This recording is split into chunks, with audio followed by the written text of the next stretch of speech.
M'għandniex x'naħbu.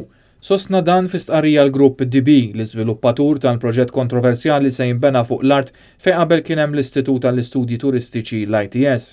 Proġett li inkludi torri ta' 38 sular u lukanda ta' 17 sular. L-istqarrija ħarġet b'reazzjoni għal kummenti tal-Kummissarju Ewropew responsabbli għal kompetizzjoni Margrethe Vestager li qalet li l-Kummissjoni Ewropea mhix pożizzjoni tara jekk it-trasferiment tal-art pubblika hux jikkostitwixxi għajnuna mill-Istat li jipprojbita mir-regolamenti Ewropej. Ix-xahar li għadda l-Bord tal-Awtorità tal-Ippjanar approva dan il-proġett kontroversjali. Ir-rappreżentant tal-Partit Nazzjonalista fuq il-Bord Marta Sportelli ivvutat kontra dan il-proġett. Il-kontroversja komplet tikber kif sar magħruf li Jacqueline Ġili, membru tal-Bord tal-Awtorità, inġibet Malta minn sqallija fejn kienet talbtala permezz ta' ġett privat sabiex tkun preżenti għal vot tal-Bord.